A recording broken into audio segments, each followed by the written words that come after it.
was very clearly like there was moaning.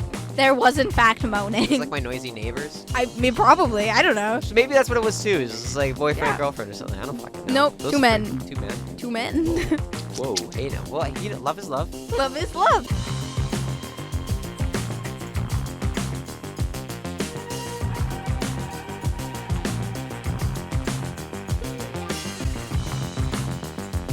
Hello and welcome to another episode of the Second Year Run Podcast. I'm your host, Wyatt Mason, and today, again, on another special episode, we have our guest, Tvisha Jane. Welcome back.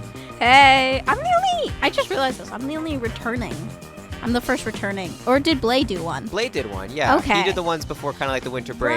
Right. Yeah. He was in winter break. And then we kind of... I got hopeful for nothing. This is a little bit of like how they make the sausage too, but like that episode was recorded in one session, but then split across two episodes because we talked for like 2 hours, and it was enough for 2 episodes.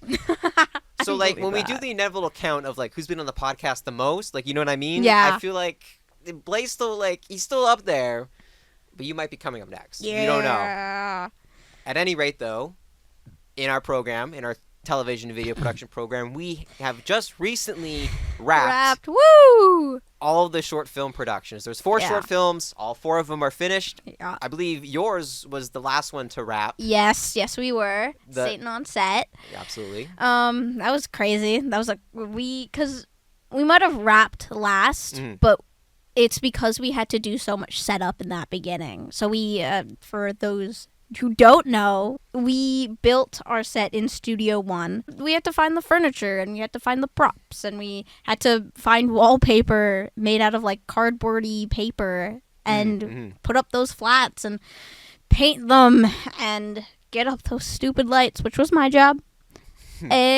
Yeah, above, like, because in a Studio One, we just have that whole lighting grid and you can connect to. No one uses it, too. It infuriates me. Which is kind of cool that you guys did the set that you did. Yeah. It was really interesting overall. I think I brought it up previously on the podcast that there was a commercial last year that was filmed that was used a similar kind of technique. Josiah was during his episode, we were talking about a little bit, and I think what he talked about then versus what was presented was completely accurate. It was that commercial was done kind of, I don't want to say in a rush, in a little bit, only because it was such a time crunch. Yeah. And I think there's even some year ones right now actually setting up in Studio One. Like you guys like wrapped and took everything out, and now they're right up in there. Yeah, getting ready for their commercials and whatnot coming along the weekend. So it's a weird kind of, that's so funny how that's worked out. Yeah. Because I think last year too, there was the film Bunker, which was filming in Studio 2.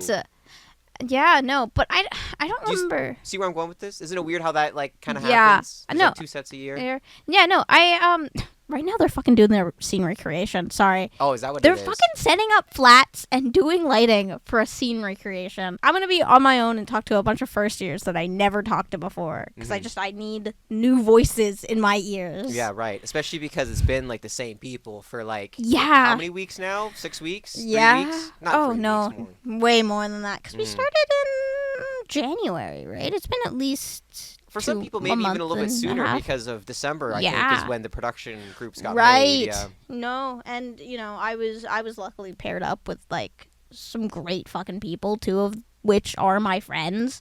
But, like, that also means that I've been hearing their voices since, like, the beginning of the term. Yeah. And then, when Mia was writing the script, I heard that side, and I was like, holy shit, this is fucking awesome. I can't wait for it. And then we go into production, and Hart's like trying to figure out his shit, and I'm like, holy shit, this is gonna be fucking great. This is awesome. And then Josiah comes in, and he's talking about his lighting, and I'm like seeing it for some of the previs, and I'm like, holy shit, this is gonna be fucking awesome. And then we finally do it, and I'm like, yo, this is fucking awesome. I'm so fucking tired. I'm so fucking tired. I'm so fucking tired. Oh my god. But yeah, no, it was great. It was great, and I'm so fucking tired. That's what I'm feeling too. I was like fighting to like come here, and my phone's broken, dude. Really quickly, but my phone is broken. Like it was okay. So the Sunday is when we wrapped. You guys on the St. Leon's set wrapped on the Wednesday. Yeah, that's what it was. And then we wrapped on the Sunday, and I go home. We wrapped early. The Eagles win the Super Bowl. This is great. Everything's good with the world. Go Birds. Go Birds. I'm in there in my hot tub and I'm relaxing and I get out and I'm listening to a podcast on my phone and I have my phone in my hand and it slips out of my hand and it lands face down onto like a pebble or a rock or something and punctures the screen. Oh! And it's just like it's fine. The phone still works. I just can't use the top half. But it's been slowly deteriorating over the week. Yeah. Where it's becoming more and more unusable. And the part still I called the guys on Monday to order the part in, and it still hasn't come in, and I'm still, like, anxiously waiting for it to come in. So all my anxiety that was being funneled into the short film is now being funneled into the fact that my phone is broken, and I am just tired, and I have to deal with this broken phone, and I don't want to have to use my old one. Yeah. It's a thing. It's not that important. Oh, my God. No, I'm like, I have to work on that B-Law assignment right now. Cause we all do, I think. Yeah. I don't think there's anyone... I think people have. I've heard people started it, but no one. I don't think has ever like finished it. So I gotta work on that. But yeah, essentially that's it, isn't it? It's just we've gotten out of this really difficult like go like period where everything we were doing was so physical, and now we're going into the paperwork and the homework and we have to figure out. Like, well, no, the paperwork is all Kiana. Thank fuck God we have producers, because I couldn't do that shit. Go Kiana, by the way. Just, like, shout out to Kiana. Dealt with our bullshit. All the producering that she does. All the producering that had to happen to make this work. It's, oh my God. Kiana did a really great job of delegating and just giving, like, objectives to everybody, and so she wasn't running it all, and I just, like, I really do want to appreciate Kiana for that. Oh my God. But yeah. No, the short. Man, I was on a ladder. Every, like, when did we started setting up on the 4th. I know I was on a ladder then. On the 5th, I was on a ladder. On the 6th, I was on a ladder. Yeah. I see where you're going with this. Yeah, on the 7th, I was definitely on a ladder because I think we were finally setting up those lights. Oh fuck. I wasn't on the ladder on the 8th and the 9th. No, I was on a ladder on the 8th and the 9th. That's when we started shooting. And you had to put the stuff in final positions. Yeah, and then it wasn't actually in final positions. It wasn't perfect, so, you know, I was hanging up those Lecos. On the Monday after, when we were supposed to have our little break, I was on a ladder because I had to fix the DMX routing. And then Wednesday I was on a ladder. And then today I was on a ladder. So I've been on a ladder for at least... So Thursday was the only day that you weren't on a ladder because nobody was filming. Actually, no, you were doing some of the set deconstruction on the Thursday, but no. Yeah, you're right. I didn't have to be on a ladder on Thursday because... Well, there you go. Okay. Yeah, I think... Yes, if I remember correct, Mia got on a ladder. There we go. Someone else did. Okay. Which I'm really happy about. A ladder was still used, though. Okay. Well, there you go. Lots of ladder work. Is that what you saw for your future? Was just going up and down? But now the ladders, yeah, essentially. Well, and especially because you've always been kind of into the stage tech side of things as well, too. Yes. I think is what I've been kind of learning more and more about Tvisha. Yeah. Is that less into any kind of maybe proper set work, and it's just like about the stage. No, it is. It really is. I miss that part of me so much. If I'm being real, I love live. I think a live atmosphere is what I truly want and I desire. But without an audience, live doesn't work. That's the main thing I learned from this program. If I'm being real, it's not that I want to change career paths and I'm actually gonna love being on set. It's one that being on set is hard. Being on set is incredibly hard. Just the hierarchies and all of it. I can do it for like 2 days. Give me 2 days on set and cut me off there because I'm gonna be tired by the end of it. But also a live show like sports, a concert, dance, anything. A live show is not a live show without an audience. Right.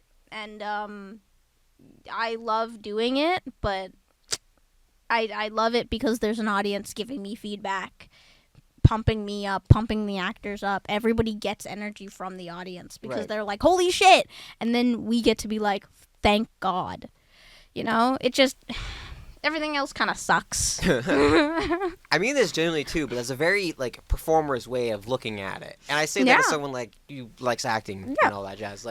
It's very performer. Like, it's not so much for me; it's for them. I want to make something good that people are going to enjoy, and hearing that feedback and knowing that I've done a good job is what motivates me and wants to like do better. No, absolutely. I think we're all performers in a certain way, technical or otherwise. Mm-hmm. Yeah, I mean, don't get me wrong. I'll give shit to any actor because they're over dramatic and a bit like they're doing this for the love and they're a little bit crazy, but I'm a little bit crazy because I'm doing it for the love. Right. I'm just looking at it from a more technical aspect.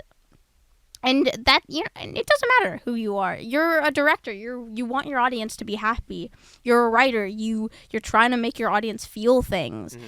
It just, at the end of the day, we're all in this industry because we want people to be happy. We're all trying to make other people feel emotions, and we see the stories that we can create, and we want to be a part of that. Mm-hmm. And I think that's beautiful, almost in a way, on just like why we're in this business. Yeah, at least all the right people are. Mm-hmm. At least all the right people are in this business for that. You'd hope so, right? Yeah. You're not gonna make any money from this. Yeah, exactly. Unless you're just like churning out. I don't know, like, not even, I want to say slop, but that's not even, like, necessarily true either. No. Because there's no, like, I don't know, like, I don't think Craven made its money back. No, it probably didn't. Like, that's the thing, is, like, people look at the big numbers and go, I can earn that someday, but they don't understand that, one, you have to get to a certain point in the industry, and then, two, you have to be on it, like, regularly. Yeah. Which even, like, some of the greats don't have that. I think you also just need to have, like, low ethics. Yeah. Low morals in a weird way. No, 100%. Like, you have to be willing to, like, I don't want to say step on other people, but you know what I mean? Like, no, yeah. Like, for example, like, VFX artists. Mm-hmm. Like, the movies get churned out in such a way that, like, it seems like that's the only way to make money is to not have any scruples and just... Yeah. No whims. No, I 100% agree with you there. That can be said about like so many industries, but especially ours. Mm-hmm. It's just we're just clawing our way to the top, aren't we? Mm-hmm. But I don't want to. Again, I don't want to be rich and I don't want to be famous. I want to be on my stupid little shitty lighting board and pressing buttons and patching shit up and being on a ladder for hopefully not, a horrible amount of time. Maybe not every day for like a week. And I just, I just want to work on my shit. I just want to make my shit and be happy with it, And not be worried about the making profit, just making enough just to pay live. Rent. Yeah. Live. Yeah. No. Yeah. It's another reason why I'm like not a big fan of just like the industry. Like, live has always been, if you know the answer to it, you fix it. Doesn't matter if it's your fucking, like, department or not. If you think you can fix it in a short amount of time while this show is going on, because every second matters in live, It's just, like, that's the beauty of it. There's no fucking hierarchy. But, like, in film, I felt it especially, like, this week. It's like, there is a hierarchy. And that's good. I think there's too many cooks in the kitchen is, like... it'll fuck up a production 100%. Like there was definitely a couple times where I was like, I gotta step back. I might not want to be in the position I am, but I'm in the position I am, whether or not I co-opt out. Like, because I thought I was gonna co-opt out. That's the only reason why I was key gaff. Because at the end of the day, we were like, everybody's opinions matters more than mine because I might not even be here. And then I was here. Mm. And then I was like, okay. This is the hand I was dealt. I gotta try to stick to it. Yeah, right. But I'm someone who wants to go into it and wants to be a part of it, and so I found myself helping in so many different ways other than key gaff. Yeah, right. So yeah, no, it was just a lot. I have that similar temperament too, where I can't just kind of like idly stand by in some ways. Like on the last day of shooting. There was for yours. There was like a blood effect that was used, which is really like interesting and cool. That it was done. It was crazy. It was sweet.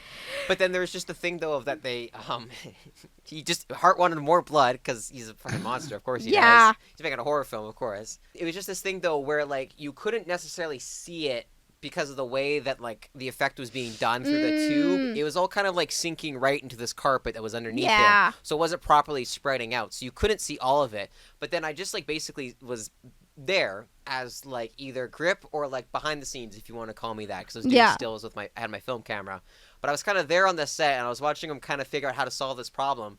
And I was like, what if the actor just lifts his head and then moves just a little bit? And sure enough, like as soon as he lifted his head, there's that huge pool blood of like that was there, and then it was foaming up a little bit because of the whatever is needed to create it. It's just starting to foam up, and so we cleaned it up, dab it up, and then just moved it. And then there was all that blood that they were looking for. It was there. Yeah. And then it was same thing too. Like just like I kind of was like came in, was like here, just lower your shoulder a little bit, and then kind of go from there, and then Hart did the final kind of finishing touches. But even just that little bit seemed to kind of help out.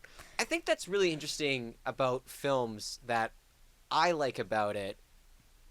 Similarly, I think that yours with like hearing that audience feedback and being right away.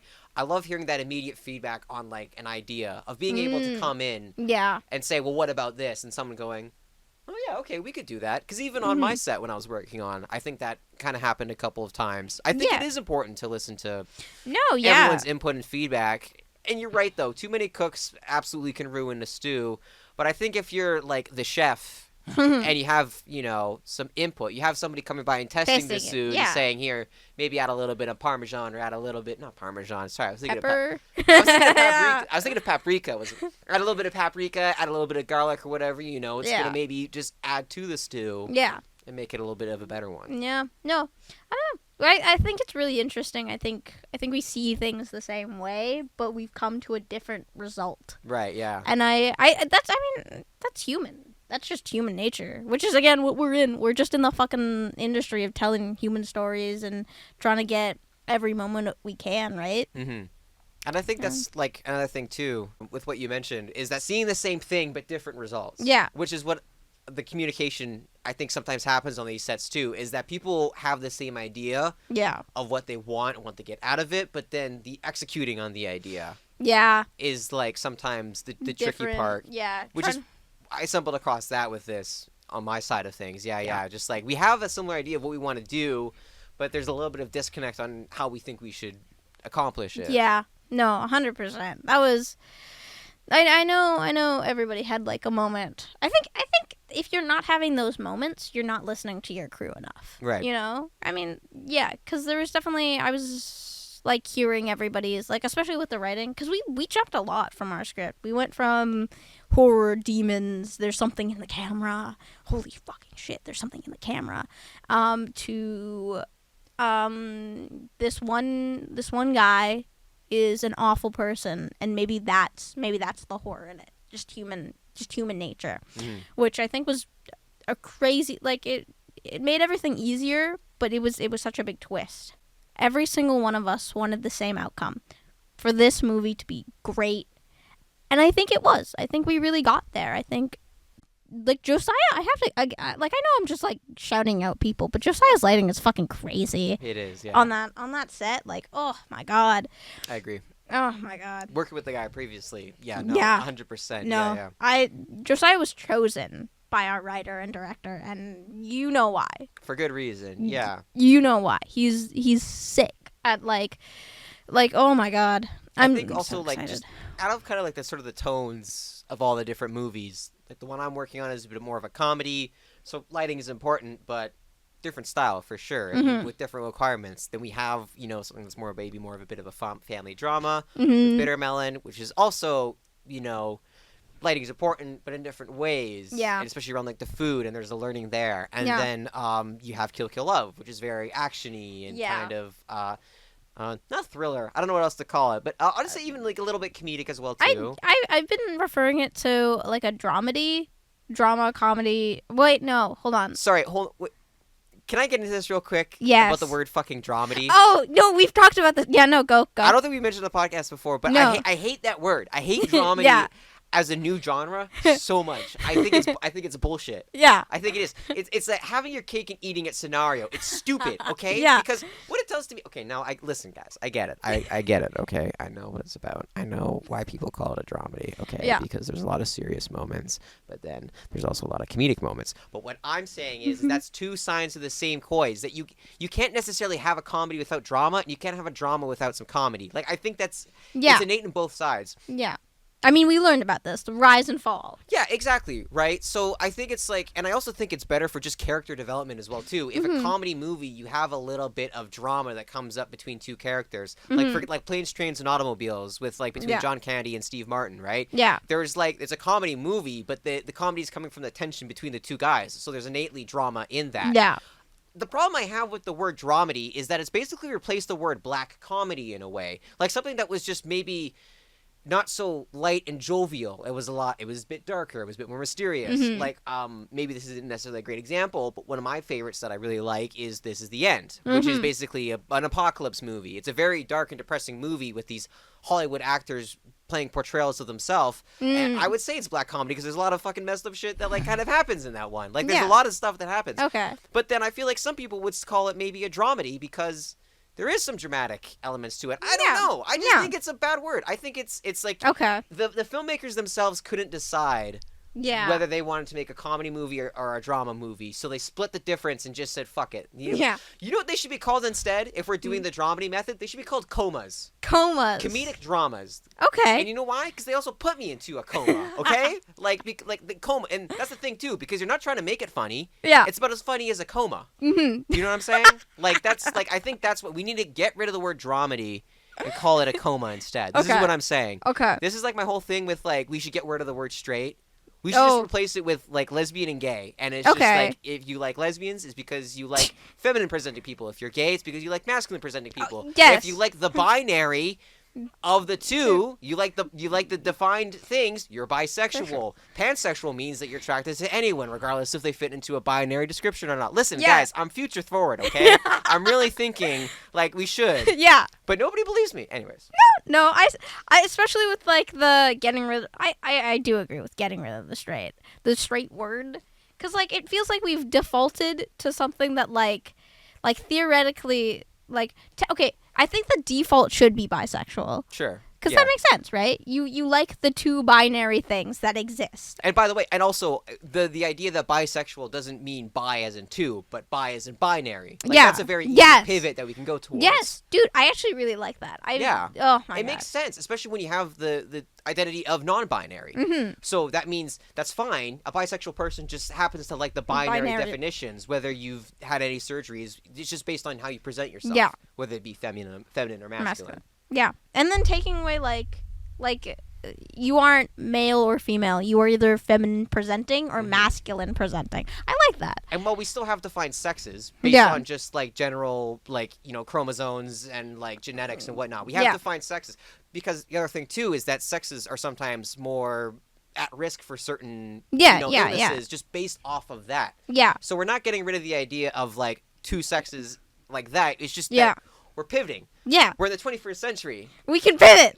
We can change. We can improve. We actually don't have to be stuck reading, you know, a 2,000-year-old fucking tome. Like, you know this, right? Like, we live in a modern era. Smartphones, so, like, you know. They exist. Exactly. Anyways. So Kill Kill Love is a coma. They're a coma. Okay. But Satan on Set is a horror. Yeah. It's a very stylized horror film, which is what I think Josiah's lighting is that. No, 100%. We are. I was talking to I think Mia. I told Mia this, but Kill Kill, because I think we've been compared to Kill Kill Love a lot because theoretically we're the closest when it comes to story. We're a little bit out there. We're a little bit weird, and I think both can be that you can fit both of them despite them being very separate storylines.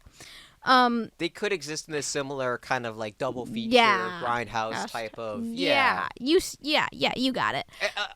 Especially Kill Kill Love, I feel like is very influenced by movies. Yes. In the same way that Satan on Set is influenced by movies. Yeah. Well, Bitter Melon and Travel with Pavel, as we're calling it, are sort of kind of like very They're defined yeah. in their kind of tropes Yeah. and being that drama and being that comedy. Yeah, exactly. So, you know, we there are similarities there on how they've kind of been built and stuff like that. But Kill Kill Love is like a blockbuster. You'd see that in a Cineplex or like a, you know, you just see it in a like a movie theater. But Saint on Set is a Rio film. It's an artistic. You know, you'd see it in those like small indie events, and when you watch it, you're like, "Yo, that was crazy good." But you can only really find it in certain places, and I think that wraps up what limited each release one. is what I would expect of like Satan on Set. But then, Kill Kill Love for it's sure. It's like a blockbuster hit. And I probably would go see it twice and own the Blu-ray. Like, I understand. Yeah, exactly. And so like, that's the way I've kind of been looking at it, because I don't know who your predictions to win is, but I'm gonna be real. I love Saint on Set. Saint on Set, I've watched that shit grow. I love it so much. I hung lights for that shit. I've spent my body, my mind, I cried during rap. Like, oh my god, I just like, there were so many emotions that went into Saint on Set. I think Kill Kill Love is gonna win. I like it, not for any particular reason. It's just like, I think everything kind of works so, like, it's so funny. No, not even that. I mean, they have a gay character. Theoretically. Hinted. Yeah, theoretically. We don't know how far. Yeah, we don't know. We don't know. We heard it during the pitches. We're not there during the writing process, I mean. But also, I want to say this too, but both me and you have, like, even though we weren't like writers, we were there for like pretty much every like writers meeting that was there, and we saw these scripts really develop and change. And it's interesting to see too.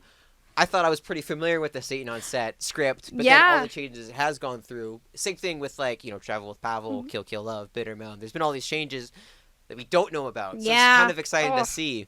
But just even from like what Benji had as what was basically a 20-page long script. Yes. Which was way too long. Yeah. Way too long for this school. And how much he was having to cut out, and there was a lot of like kind of double speak and repeated lines. So even his, I just think is just like at this point, I don't want to put air quotes over well crafted, but it is. Yeah. He had a very strong idea of what he wanted. And I think with him being the editor on his project, he's going to see that. Yeah. And especially him working with Gurinder and Dom, who they all kind of get along real well and kind of establish those ideas. Yeah. I feel like just as maybe sort of like a planning and execution, you know, maybe we'll see. 100%. Right? I think Bitter Melon, they just had some troubles with securing a location. Yeah, but they got it. Yeah, they got it. Yeah. I think same with like Sandy. Sandy knew what she wanted to go for, and she didn't let anybody like take that away. And I think both Benji and Sandy, I think they probably came up to similar results. I saw some of the like their Instagram. Looks good. It looks pretty good. I'm excited to see it. Travel Pavel. I'm excited to see that one. I don't know why I didn't realize that. You're the only lighthearted thing. Like, Kill Kill Love is lighthearted, but it's meant to feel like almost encapsulated by dark and edgy, and then you have these moments of comedy kind of pop in between. Right, the sort of dramedy, the coma, as you put it. The coma. But Travel with Pavel is the only light throughout. Like, it just stays. Like, which is funny because the entire movie takes place at night. Yeah, so that's good. Yeah, it's still going to be dark, but more. Yeah. Oh my God! Wait, every single movie has like almost like a dark lighting scheme, doesn't it? What the hell are they teaching us here? We were talking about. What were we talking about? I don't remember. I had to bring up that for some reason. I'm probably better. I just treat this as like a conversation that like I'm having, that also like I have to also like think a couple of moments being like, fuck, is anybody gonna hear this that I care about? Right. Because like based on my viewership though. Yeah. No, but I mean, I just assume that everybody who knows about the podcast will listen to the podcast. Because like, I don't know, be careful about that. I think that's one thing that I've really like had to understand and learn, is to figure out a way to burn a bridge, but keep a couple of like planks still intact so you can jump aboard if you need to. Man, I mean, I feel like it's less about like burning bridges and just like it's more just like about not maintaining them as much. Like it's like you burn a bridge because you're like you want to get like out like immediately. You know what I mean? Yeah. But if you just let the bridge kind of decay. on its own. Yeah. There's a chance that it could get fortified and rebuilt and done again. But once you burn that bridge, it's gone. Yeah. No, I'm of the same mindset. I mean, and you know what too? You may not even know that a bridge has been burned. Like, you know what I mean? Like, you could still be, like, maybe you just never go back to that bridge. So as far as you know, that bridge is still there and it's connected, right? But because the other person hasn't burned the bridge and you haven't burned the bridge, it's still there. It's just kind of decaying. Yeah. I don't know. Yeah. No, I agree with that. I mean, I don't know who I'm going to keep in touch with. It's hard to do that, you know? That's, like, the main thing that happened after high school, right? Yeah. Is that, like, all the people you thought you were gonna see again, you don't. Yeah. There's definitely a couple of people that for sure was like, oh yeah, we're gonna be like talking to each other after we graduated, and I haven't like seen them since. Yeah. Yeah. It's the problem is I don't know if I'm gonna be the one to reach out first. I know, and I don't think, if I'm being real, I don't think anyone's gonna reach out to me first. Like, that's the thing. It's like we both kind of have to someone has to reach out first, and I don't know who's gonna be that person, you know? Yeah. So, Wyatt Mason, after we graduate, reach out to me. Okay. We'll hang out. Yeah. If I got something that's, like, going on, yeah, we'll see. You know what my problem is, too? I just, like, stay home all the time. Yeah, no, me too. Like, I just, like, I don't know, I just, like, go to work, I come back, and I sleep. That's good enough. Yeah, I don't know. If people want to hit me up, they will, but... That's the problem. That's my exact fucking thought process. And then I like have a moment where I'm like, man, I really miss some of these people. Because you think about if you're not thinking about your past, I don't think you're really human. The what ifs and the what could have happens. That's like the main thing that legitimately separates us from like the apes and the monkeys is the fact that we have that cognitive process. Like as we go, like sure, like an opposable thought has helped out, but just even like our brains being able to kind of reflect and like think upon that. A lot of like animals is based off just like stimuli, like essentially like just like they smell, they see, they hear something, and then they react. Yeah. You see things like crows, for example, do have a sort of like pattern-based memory that they recognize things, and they can, and they'll like if they see a person, they know that person. It's been documented and shown before that like crows are like incredibly smart in that way. But it's like they don't necessarily learn. Yeah, they can recognize, but you can't learn in the same way. No, I see.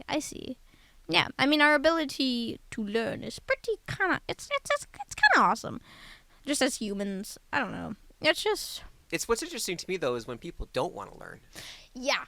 It's crazy to me that we were given so much like opportunity, and especially now. Holy shit, so much opportunity now to learn. Like, I'm in this fucking program to understand and adapt and learn, and it's crazy to me that there's some people out there that don't take the opportunity to and just take that one step forward.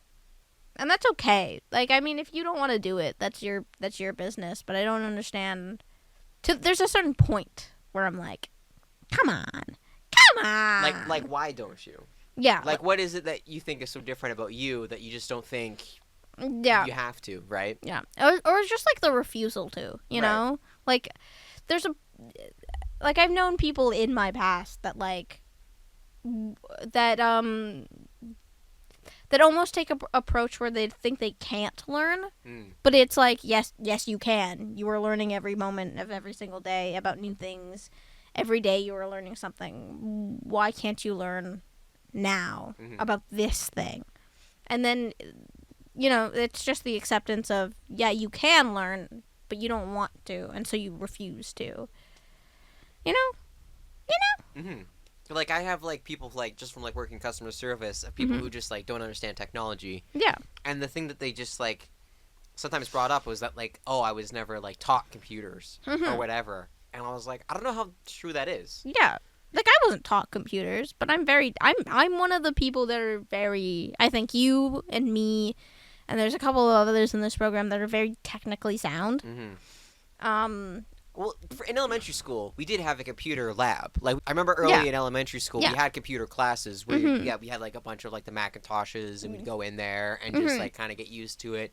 So we were taught in a way, but it's also, like, these people have, like, computers have existed since, like, personal home computers have existed since the 80s. Yeah. And they were infinitely more complex than the Macintoshes and the iPhones we have now. Yeah. And yet it seems like they just didn't want to learn. They want to adapt. They never thought this was ever going to be important, and now it is important, and now they just have this, like, strange refusal. Yeah. Well, I mean, but, like, yeah, sure, we were taught in, like, the computer labs and stuff, but, like, I knew how to operate a computer well before I went to any type of school, just because, like, I guess as a child, I would look at a computer and I'd be like, ooh, this thing has buttons. What do these buttons do? Right. And I think, weirdly enough, the fact that I am still a lot, like, I'm very childlike. I know that. I'm happy about that, because at the end of the day, it's what I see button, I want to know what button do. And for fuck's sake, if that isn't the most basic of basic thought processes that, like, has gotten to me to where I am today. It is looking at a bunch of shit and being like, what does that thing do? Okay, wait, if that thing does this thing, then that thing should do this thing. Right. And then slowly, I've built a lovely little, network of connections of, okay, this thing does this thing, this thing does this thing, this thing does this thing. Okay, if all of these things does this thing and this thing and this thing, then maybe I can make this thing do this thing. And then suddenly it's more. Now I have more. You know, it's honestly just about building. It's about building those basic building blocks of being like, okay, what does this button do? Okay, can this thing do this thing? Okay, so then I should be able to. And that's where I think people have the most trouble. That's where I find, like, the most disconnect. No one ever goes, should this thing be able to do this thing? And it's honestly a little crazy to me sometimes that people just don't take that one extra step to be like, theoretically, this should do this, so why not try it? You know?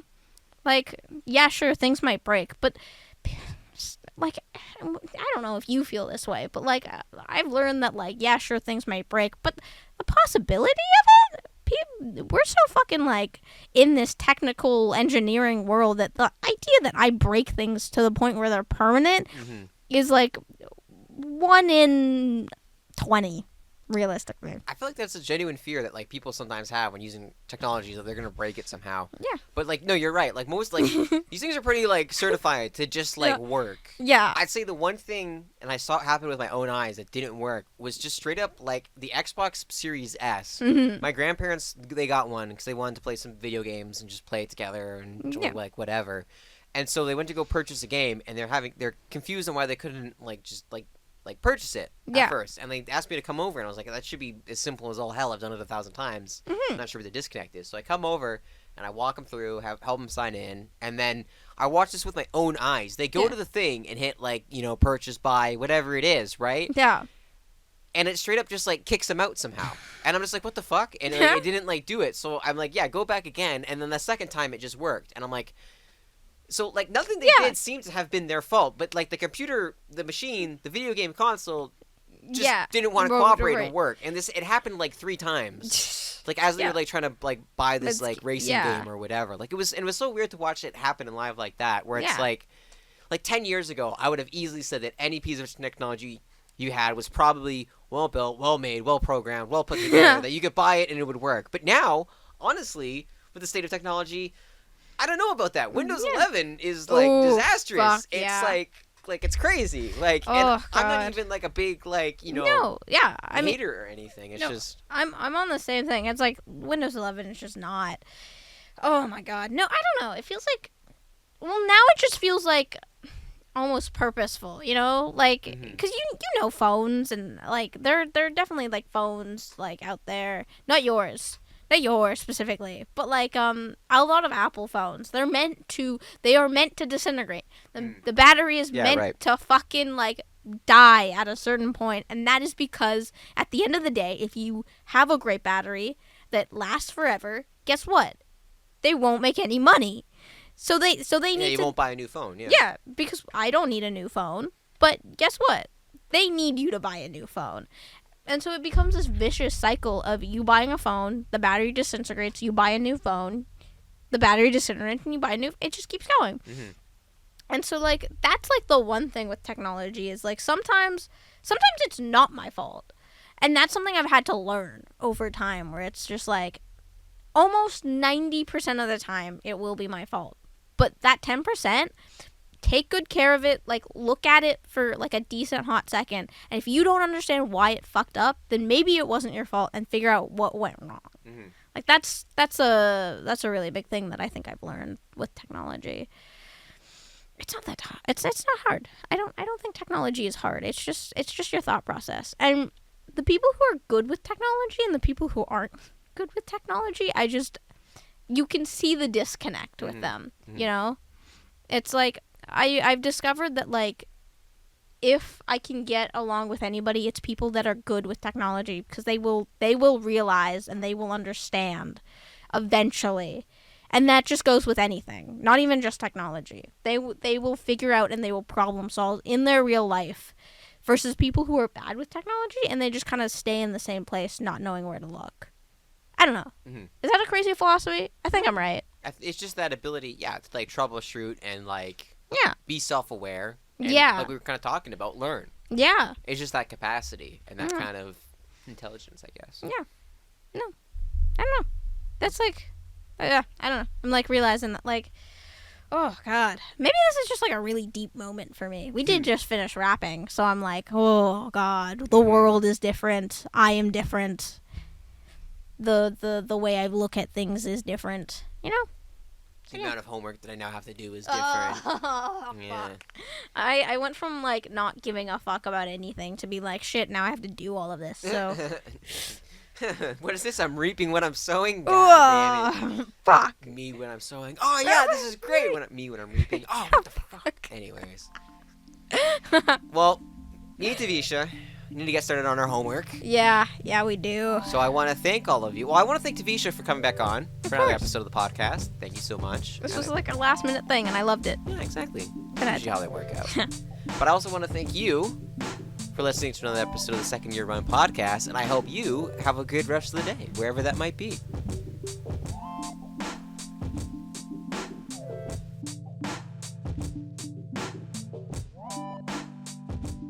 Second Year Run, what?